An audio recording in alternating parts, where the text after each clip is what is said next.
Bueno, hola a todos. Hoy vamos a tener la charla que nos quedó pendiente cuando empezó esta cuarentena de Doppler de vasos de cuello. Eh, pues vamos a hacerla por esta nueva modalidad que estamos usando por Zoom. Así que bueno, voy a empezar compartiéndoles pantallas y empezamos viendo el tema.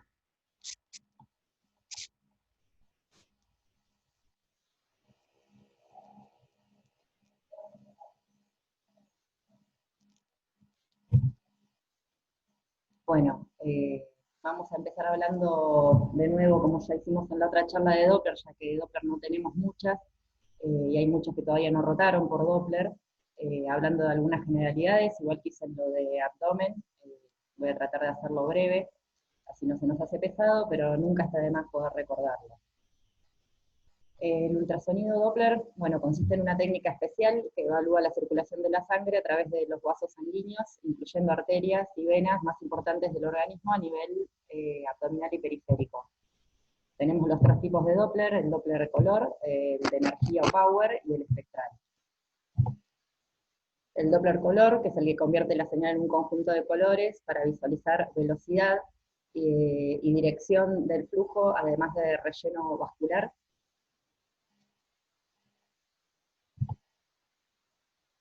En general nosotros representamos en rojo los espectros que se acercan al transductor y en azul los que se alejan, y le damos por convención generalmente este tipo de color, rojo a las arterias y azul a las venas.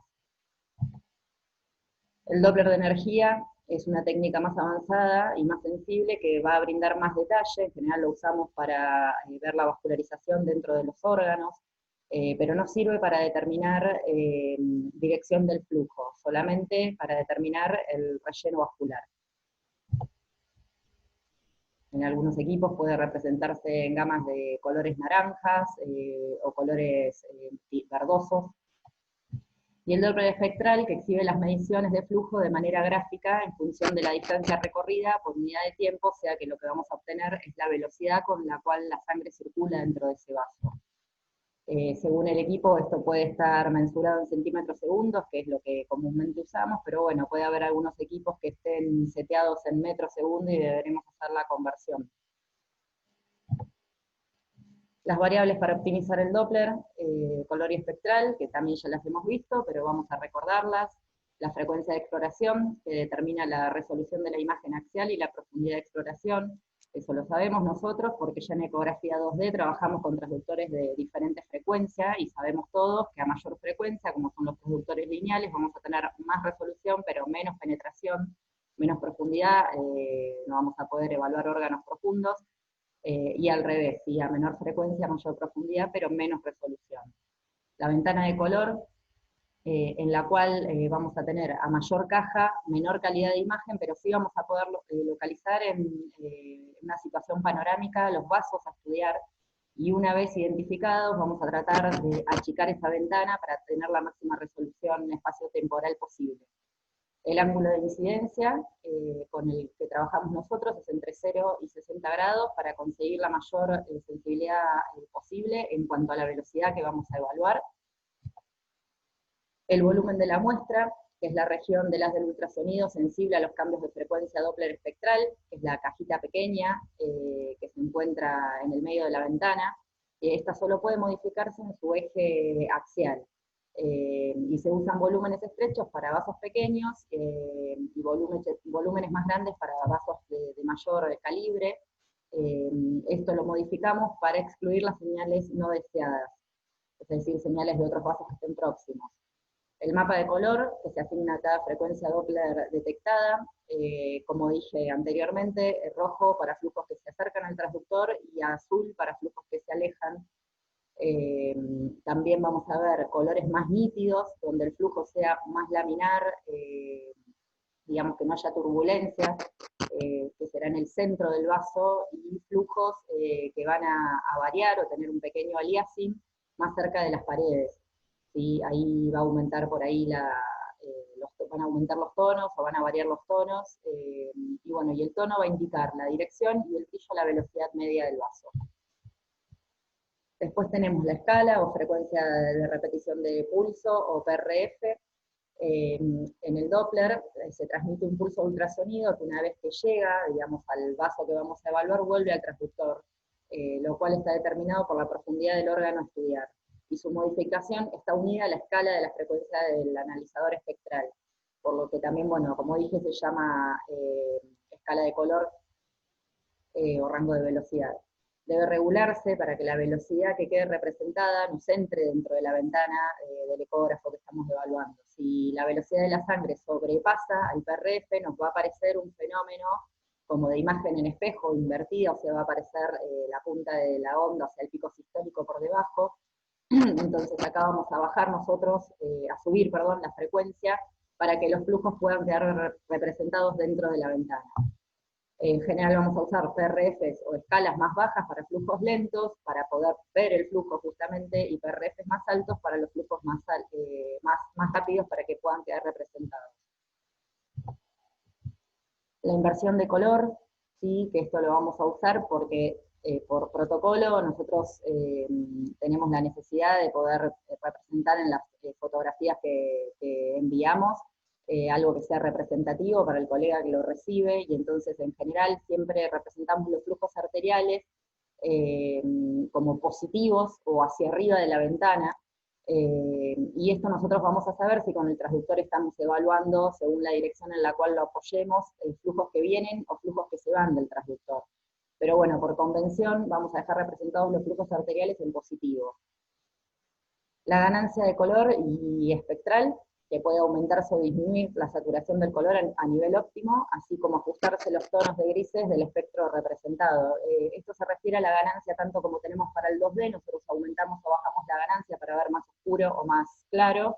Lo mismo pasa cuando estamos usando la función Doppler con el color, o cuando estamos poniendo la función espectral, podemos aumentar o bajar la ganancia, usaremos una tal que no nos genere demasiada interferencia. Y el foco, que es la profundidad, vamos a acercar o alejar el vaso según lo que estemos evaluando y para que quede mejor representado en la pantalla. Después tenemos los filtros de pared, que determinan el cambio de frecuencia Doppler mínimo que debe tener una señal para que sea representada. Valores bajos dan más sensibilidad, pero son propensos a artefacto, y valores muy altos pueden eliminar parte de la información, así que esto también deberemos graduarlo. La línea de base, que es el eje que representa el cambio de frecuencias positivas o negativas en cuanto al espectro, o rojas y azules en cuanto a la dirección de flujo. Y la velocidad de barrido espectral, que usaremos una tal que nos permita por lo menos tener 3 ondas dentro de la ventana. En general todas estas variables, como digo siempre, hoy en día en los equipos nuevos ya vienen calibradas o preseteadas para lo que queramos evaluar, ya sea el Doppler carotidio, o el Doppler arterial, o el Doppler venoso, el Doppler vascular abdominal, pero bueno, también dependiendo de cómo sea el paciente a evaluar, de sus características, si es un paciente, digamos, más gordo o más flaco, o si es un cuello más gordo, un cuello más flaco, más largo. También podemos ajustar todas estas variables para obtener la mejor imagen posible, la mejor señal posible.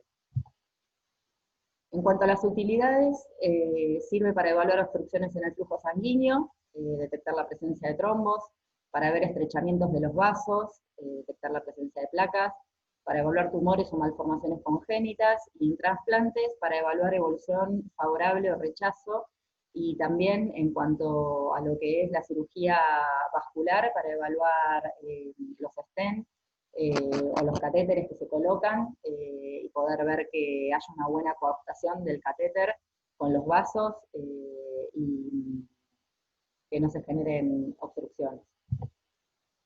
El Doppler de vasos del cuello y arterias carotidias y vertebrales, que vamos a empezar a ver ahora, es el estudio inicial para evaluar la anatomía y la circulación. Hay que detectar signos tempranos de enfermedad teromatosa, caracterización de la placa, cómo es la placa, cuán larga es, cuánto ocupa en cuanto a lo que es el calibre del vaso, cuantificación por esto que sigue ahora, el porcentaje de estenosis, ya que de su resultado dependerá la terapéutica utilizada en el paciente, el seguimiento o la terapéutica quirúrgica también. Lo bueno del Doppler, al igual que la ecografía, es que no es invasivo, es reproductible la cantidad de veces que sea necesario, fácilmente realizable, si el operador está entrenado, obviamente, y de bajo costo. Y en cuanto a la instrumentación, se utilizan ecógrafos de alta gama, transductores lineales que van de 5 a 10 MHz, multifocales y multifrecuencia, para escalas de grises, y de 3 a 7,5, yo diría también que hasta 12 MHz para ver por ahí órganos o para ver lesiones superficiales, para la exploración Doppler. Si el equipo no tiene preestablecido el protocolo, como dijimos antes, debemos calibrar todos los parámetros que estuvimos viendo, y en ocasiones, lo mismo que dije anteriormente, debido al hábito constitucional o porque haya bifurcaciones muy altas, deberemos calibrar el transductor o también utilizar a veces otros transductores, no el lineal, por ahí debemos usar un convex. En cuanto a esto, lo que quería agregar también es que si bien nosotros tenemos, digamos, por protocolo, la evaluación se hace de los vasos a nivel longitudinal, muchas veces cuando las bifurcaciones carotídeas son muy altas, debemos evaluar al paciente en el corte transverso para poder tratar de llegar lo más lejos posible del vaso. Eh, Esto es lo que debemos recordar siempre, que lo que es el circuito vascular es justamente un circuito cerrado, entonces no nos va a modificar mucho la velocidad, pero sí, bueno, tenemos que tratar de ver la mayor prolongación de la carótida interna posible. Bueno, en cuanto a la anatomía del lado derecho, ya hemos estudiado desde la región supraclavicular y la emergencia del tronco brachiocefálico, deberemos seguir todo el recorrido, y del lado izquierdo desde el callado aórtico hasta la región submaxilar, incluyendo la bifurcación que se localiza a nivel de C3 y C4. Bueno, como dije en algunos pacientes esto es más dificultoso, por eso lo vamos a tener que evaluar en el eje transverso. La carótida externa vamos a encontrarla siempre anterior y medial a la carótida interna, de menor calibre, y vamos a poder ver ramas que son demostrables con el Doppler color. Y en cuanto a la carótida interna, es más amplia siempre en posición externa o posterior, muchas veces también, a la carótida externa y por ende más superficial. Y acá tenemos del lado derecho el tronco brachiocefálico con su bifurcación a nivel de lo que llamamos el bulbo carotídeo, ¿sí? Que es el lugar, digamos, de más compliance o más ancho que encontramos de la carótida común, ¿sí? Con la carótida externa que sale siempre más superficial y anterior, con sus ramas, y la carótida interna que vamos a ver que no da ramas hasta que llega al polígono de Willis. Y sobre el lado izquierdo, saliendo del arco aórtico, ¿sí? La arteria del tronco brachiocefálico, también con carótida externa y carótida interna. Las arterias vertebrales, que también están dentro de la evaluación de lo que es el Doppler de vasos de cuello, saliendo de las arterias subclavias.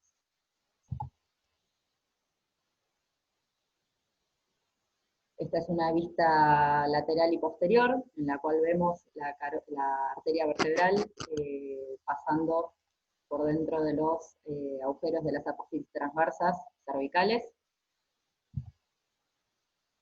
También podemos tener en cuenta que puede haber algunas variables anatómicas. Dentro de las variables por ahí más comunes es que haya un nacimiento por ahí de la carótida común del lado izquierdo del tronco brachiocefálico, ¿sí? O un nacimiento de las dos muy próximas sobre el arco aórtico, o también el nacimiento de la arteria vertebral izquierda en vez de la subclavia del arco aórtico.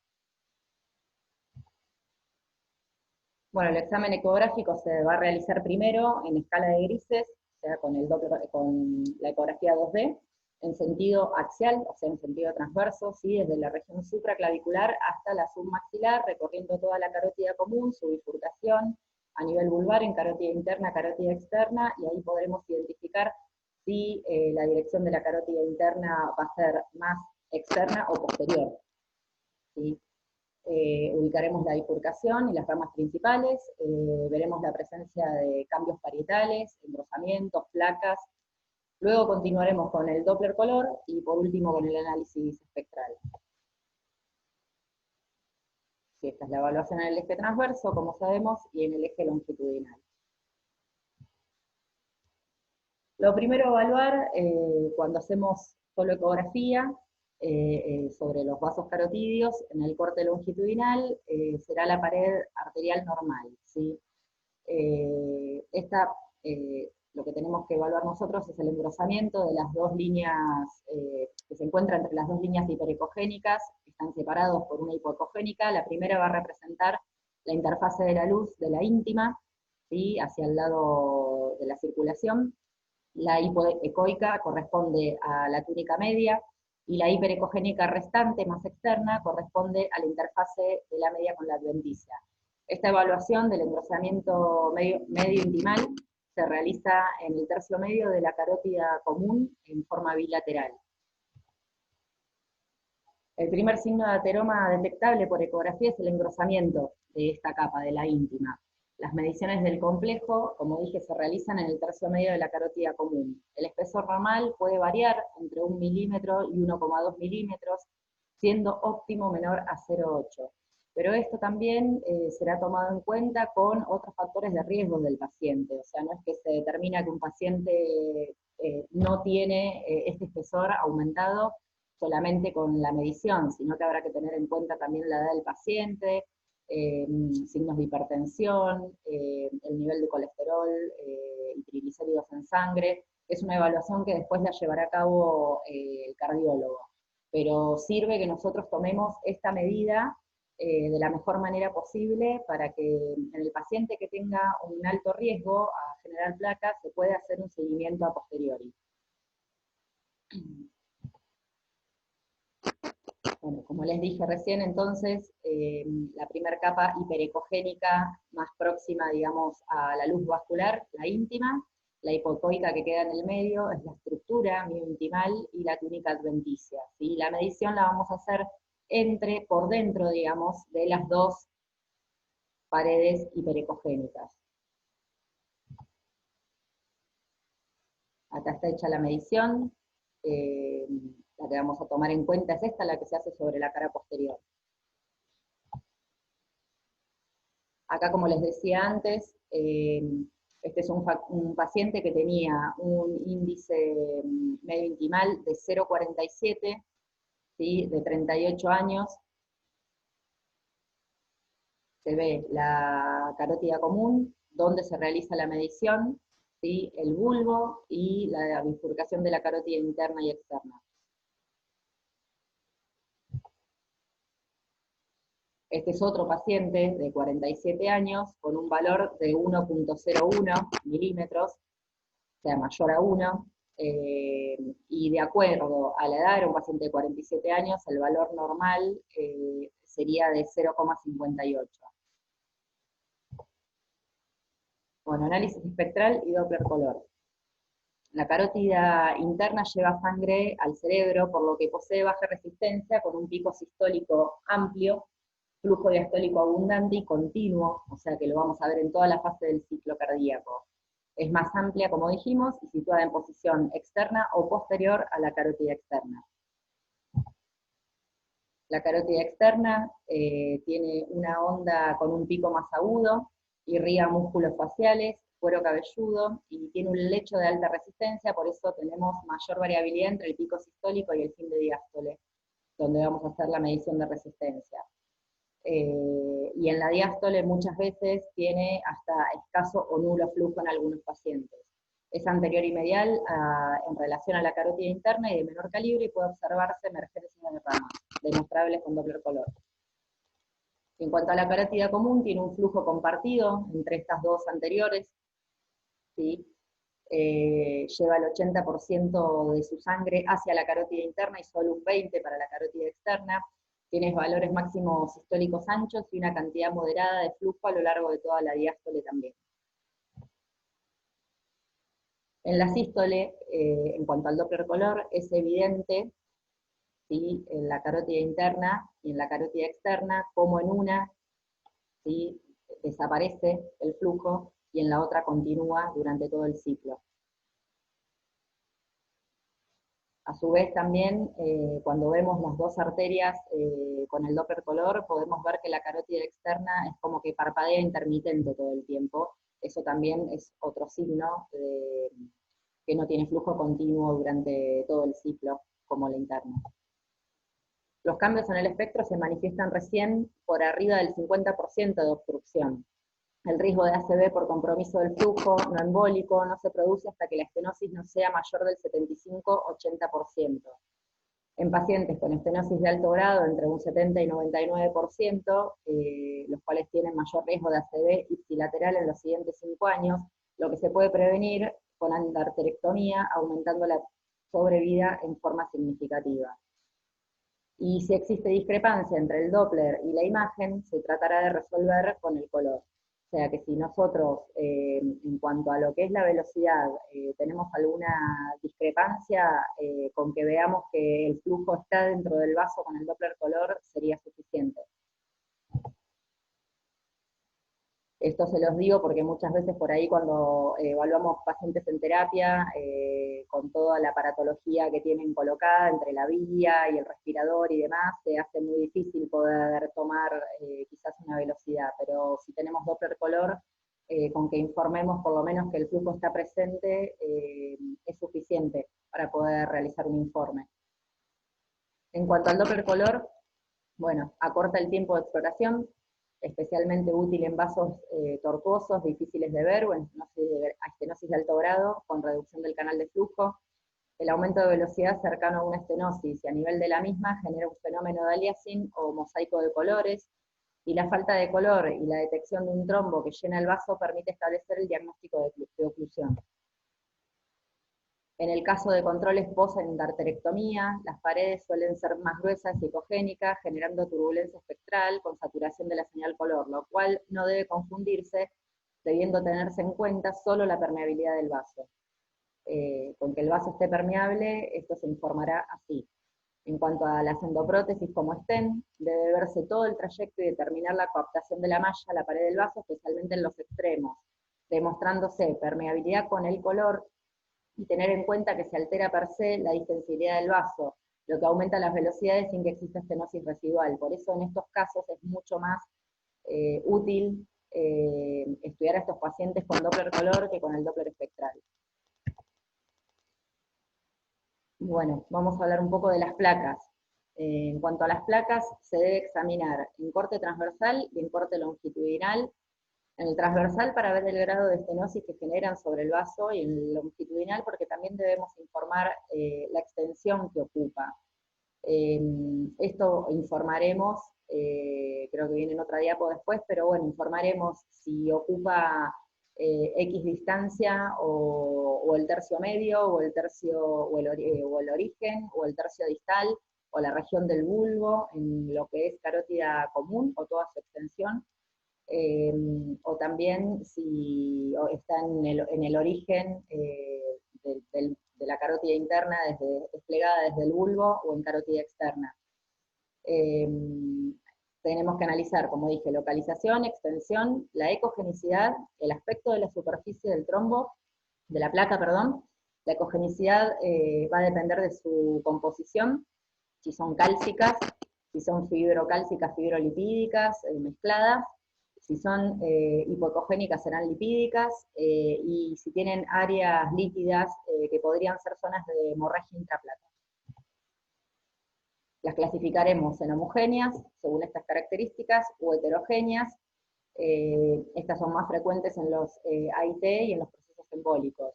Si tienen superficie lisa o si tienen superficie ulcerada. La placa aterosclerótica se manifiesta ecográficamente, en principio por un aumento del grosor combinado de la capa íntima y media, y después por material ecogénico que invade la luz de la arteria. Entonces, como dije antes, hay que describir la extensión, como dice acá, por ejemplo, desde parte distal de carótida común a parte proximal de carótida interna, y la gravedad, que esto vendría a tenerse en cuenta acá, en cuanto a la luz, en el eje axial, cuál es el área que ocupa, y de cuánto es la estenosis. Y también si la placa es excéntrica o si es circunferencial, o sea, que tome toda la luz del vaso. Acá tenemos distintas fotos de placas. Esta es una placa mixta, ¿sí? De superficie lisa. Está en carótida común, aproximadamente en tercio medio, y es una placa fibrolipídica. Esta es una placa lipídica, si es mucho más hipotogénica que la anterior. Vamos a volver también con el Doppler color si no hay zonas de ulceración dentro de esta placa. En esta que continúa, estamos con lo que dije recién, con el Doppler color, podemos ver que tenemos una placa con zona de ulceración. ¿Sí? Acá tenemos una placa también de origen mixto, está sobre la cara anterior, acá estamos evaluando en el eje axial, y la placa tiene una zona cálcica y una zona lipídica. Pondremos el color para ver si también tiene una ulceración. Acá tenemos un vaso en el cual parecería verse todo hipotogénico, sin ninguna placa demostrable, y cuando ponemos el color vemos que hay una placa que ocupa buena parte de su luz. ¿Sí? También podemos ver en esto con el Doppler color las variaciones que hay en cuanto a la velocidad, que al hacerse más estrecha se hace mayor en el sector de la placa, y por eso tenemos las variaciones en el color que se va poniendo, tornando a los verdes o amarillo, más pálido, genera una turbulencia espectral. Acá tenemos un vaso que tiene placa cálcica sobre la cara anterior, lo cual ecográficamente nos va a generar la atenuación posterior, ¿sí? Por lo cual no vamos a ver en esa zona pasaje del flujo color, pero bueno, vemos a la continuación de la misma que el flujo sigue siendo laminar, por lo cual no es una placa importante, solo es una placa cálcica. Evaluación de las estenosis. Lo haremos primero en escala de grises, como dijimos cuando empezamos la exploración, que empezamos viendo en escala de grises en modo B, y ahí determinamos las placas y la ubicación. Luego haremos la evaluación con el Doppler color y el espectral. En el eje transverso, calculando de esta forma el porcentaje entre el área de estenosis y el perímetro del vaso. Y en el caso de las placas hipotoicas, difíciles de visualizar o cálcicas que no generen transducción, se determinará con el análisis del Doppler color. La mayoría de las estenosis se producen en la región proximal a la carótida interna, en la región, digamos, del bulbo con origen hacia la carótida interna. En general distal a la estenosis se observa apagamiento de la onda de velocidad, con disminución del flujo y ensanchamiento espectral causado por la alteración del flujo sanguíneo o una turbulencia franca. Ahí tenemos otro vaso con una placa sobre la cara posterior.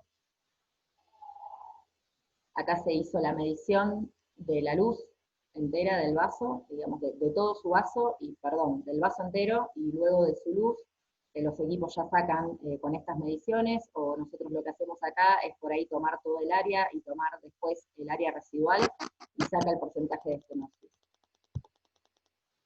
Cuando lo vemos en el corte longitudinal, vemos que si bien la placa es extensa, y vuelvo al anterior, teníamos un porcentaje de estenosis del 44%, por lo cual por el momento no es significativo, será un paciente para control.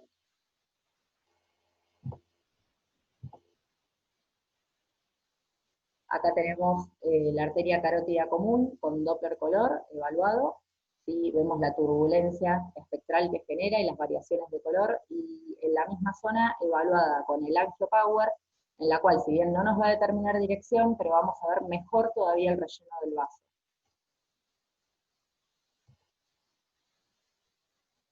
Bueno, la arteria vertebral.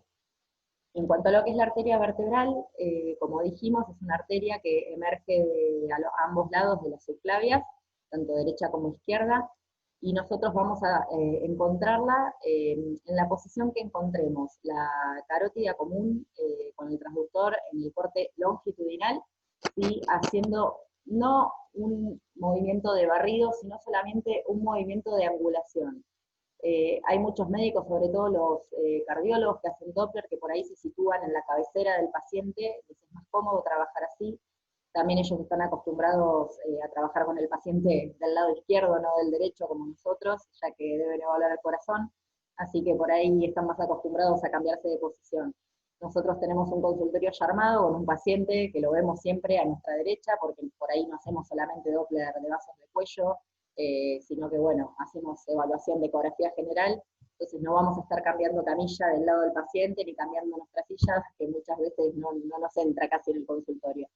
Así que de esta forma que yo les digo, es bastante fácil de encontrar, los chicos lo han podido comprobar, todos se encuentran los que vienen a Doppler la vertebral, así que aunque cueste, pero bueno, es solamente encontrando la carótida común en el corte longitudinal, yéndose, angulando el transductor hacia afuera. La vamos a identificar fácilmente porque como estamos acostumbrados a hacer ecografía y estamos acostumbrados a ver distintos tejidos, y conocemos la anatomía y conocemos también, vemos tomografías, vemos placas, estamos con eso nosotros mucho más capacitados para buscar la parte anatómica que médicos de otras especialidades que hacen ecografía.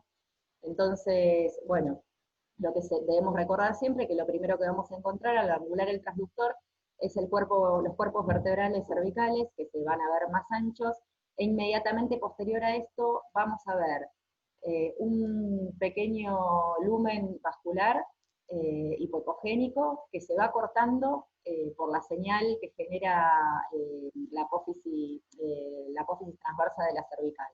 Entonces lo que vemos acá es luz, apófisis que me genera sombra, luz vascular, apófisis que me genera sombra. Vamos a ver un flujo entrecortado. Yo como recomendación, por ahí lo que hago es no tomarlo cerca del origen, sino que tomarlo en una situación media, y que siempre todas las evaluaciones que hagamos, ya sean, que esto por ahí no se los dije anteriormente, de carótida común, de carótida interna, de vertebrales, siempre sean, digamos, simétricas, a la misma altura. O sea, si yo tomo en el tercio medio la carótida del lado derecho, no me voy a ir a buscar allá arriba la del lado izquierdo, sino que siempre lo hagamos simétrico. Tenemos el flujo de la arteria vertebral en el espectro, que es muy similar a la de la carótida interna, ya que lleva sangre también al cerebro, por lo cual es un flujo continuo en toda la diástole, con una diástole importante, ¿sí? Por lo cual la diferencia entre el pico sistólico y el volumen de fin de diástole me dará un índice de resistencia bajo, igual que en la carótida interna. En cuanto a las indicaciones clínicas, ¿sí?, del estudio del Doppler carotidio, es para estenosis sintomáticas de las carótidas, en la cual 50% de los pacientes con ACV, AIT, amaburosis fugaz, tienen estenosis que no alteran el paso del flujo, o sea que son estenosis menores del 50, no presentan cambios hemodinámicos, pero debemos estudiarlos para poder hacer un seguimiento. En los soplos cervicales asintomáticos, permite determinar el sitio, la extensión y la gravedad de la enfermedad extracraneal. Las causas benignas muchas veces de estos soplos pueden ser bucles o loops, o sea, rulos que hagan los vasos, o estenosis de la carótida externa, en lo cual no es necesario proseguir el estudio. En obstrucciones menores del 70%, hacer un control periódico de los pacientes, monitorearlos, sobre todo en pacientes con otros factores de riesgo, como desórdenes lipídicos, sanguíneos, y que están en tratamiento médico por esto. Y en obstrucciones mayores del 70%, proseguir con otro método para evaluar la realización de un tratamiento quirúrgico o endovascular, que seguramente será una angioresonancia del estudio que viene posterior a esto. También en los controles postquirúrgicos de arterectomía y endoprótesis, para evaluar los STEM, evaluar paredes y ver la presencia de flujo con el Doppler color. En las evaluaciones postoperatorias de pacientes preoperatorias, perdón, en pacientes que van a ser sometidos a una cirugía cardiovascular mayor, sea de corazón, se hace un Doppler de vasos de cuello como protocolo. En la evaluación del riesgo de enfermedad coronaria y ACV, el aumento de espesor de la íntima media es factor de riesgo para estos eventos en adultos sin antecedentes. El valor máximo del complejo es, como dijimos, para algunos autores varía entre 1 y 1.2, pero nosotros hemos fijado en las últimas resoluciones un valor entre 0.8 milímetros. Y recuerden que se mide en la cara posterior y en la porción media de la carótida común. Bueno, y de las arterias vertebrales, esto ya lo vimos, ¿sí? Ya les expliqué en cómo se encuentran, que están entre los espacios de las apófisis transversas cervicales. Lo que hay que recordar que en el 80% de los pacientes se visualizan, pero hay en algunos pacientes que estas pueden estar o muy disminuidas de tamaño y que eso sea algo congénito, o directamente puede haber una agenesia de alguna de ellas. Acá hay más imágenes para continuar las que estábamos viendo antes de las vertebrales, ¿sí? Apófisis transversas, nos vemos que van a ser más redonditas y más chiquitas que los cuerpos vertebrales, y la arteria entrecortada en el medio de ellas. Bueno, y en cuanto al Doppler espectral, de las 4 arterias que vimos, el pico sistólico debe estar bien definido, con un flujo interrogado sostenido en todo el ciclo cardíaco, similar a los patrones normales de la carótida interna. Esto es para la vertebral, sí, que ya lo dijimos. El espectro de baja resistencia. Y hay una patología que, si bien no es muy frecuente, pero nosotros podemos detectarla por Doppler y hacer que el paciente sea estudiado por su vascular con mayor interés. En el rabo subclavio el diagnóstico de oclusión aún no está bien establecido, pero se ha estudiado que se produce por una oclusión proximal de la arteria subclavia o estenosis de alto grado de la subclavia, en la cual la circulación de la vertebral se invierte para suplir la circulación del vaso. En general, en un 90% esto se genera del lado izquierdo, y típicamente estos pacientes muchas veces son hallazgos nuestros en el consultorio de Doppler, pero si tomáramos la presión arterial entre un brazo y otro, tendrían una diferencia de 15-20 milímetros de mercurio entre un brazo, el brazo normal y el brazo afectado. Con lo cual, más nuestro Doppler, se puede hacer diagnóstico. La interrupción del flujo sería más o menos a este nivel, ¿sí? Y veríamos que por la vertebral del otro lado se suple la circulación, se hace una circulación inversa que va hacia el brazo del lado que no está recibiendo aporte sanguíneo. Hay una desaceleración del flujo sistólico en la arteria vertebral, que si es lo suficientemente grave, se manifiesta en el espectro como flujos bidireccionales, ¿sí? Es una onda muy característica que, si la ven, podríamos buscar si tenemos cerca algún tensiómetro. A veces es medio difícil en el consultorio, pero para terminar de hacer diagnóstico y que el paciente sea mayormente estudiado. Bueno, no tengo nada más para decir. Perdón que me trabé un poco, pero bueno, es la primera vez que hago esto, espero que las próximas salgan un poco mejor. Me siento media loca hablando acá sola. Encerré a todos mis niños y a mi marido, cada uno en habitaciones diferentes para que no me molestaran. Espero que les haya servido. Quedaron algunas cosas. Me dijo Rodrigo que íbamos a tener una charla más adelante, algún miércoles, o no sé si es el miércoles próximo, para que ustedes despejaran dudas, o si me quieren preguntar algo. No hablamos de velocidades de las arterias, por ahí podemos hablar un poco de eso, más o menos de qué son las velocidades normales. En general, lo que se va a encontrar en bibliografía es la velocidad de la carótida interna, que es a la que se le presta más atención, porque es la arteria que lleva la sangre, digamos, la arteria más importante, que lleva el mayor caudal de flujo al cerebro. Entonces toda la bibliografía documenta su velocidad, su pico, su resistencia. Bueno, está basada sobre la carótida interna, pero tenemos velocidades para las demás arterias más o menos estipuladas, que esto obviamente van a variar de un paciente a otro. Yo siempre lo que digo, que lo que es importante sí que hagamos la medición, como les dije antes, al mismo nivel de un lado y del otro, porque si no, obviamente que vamos a tener variaciones. Lo otro por ahí, a ver qué me faltaría agregar, es en cuanto a la exploración, al protocolo, pero bueno, cuando roten por Doppler eso también lo vamos a ver en la práctica, pero en general yo lo que hago para no tener, digamos, o para tener un protocolo de estudios, por ahí siempre evaluar, digamos, los vasos en forma paralela. Quizás lo primero que hago es evaluar la carótida, y como estoy en esa misma posición, yo ya carótida común, perdón, yo ya evalúo, roto el transductor y evalúo vertebral del mismo lado. Y me paso al otro lado y hago lo mismo con la carótida y la vertebral del lado, del lado contralateral. Y recién después de ahí me voy a hacer la evaluación estamos hablando en cuanto ya estamos trabajando con Doppler, ¿no? Específicamente. No voy a hacer la evaluación de lo que es carótidas internas, porque como las carótidas internas, en casi la totalidad de los pacientes, voy a tener que tratar de irme a buscar su flujo lo más lejos que yo pueda del ángulo mandibular, voy a tener que tener el transductor muy orientado hacia arriba. Entonces voy a estar evaluando flujos que me van a quedar en color azul o con el espectro en negativo.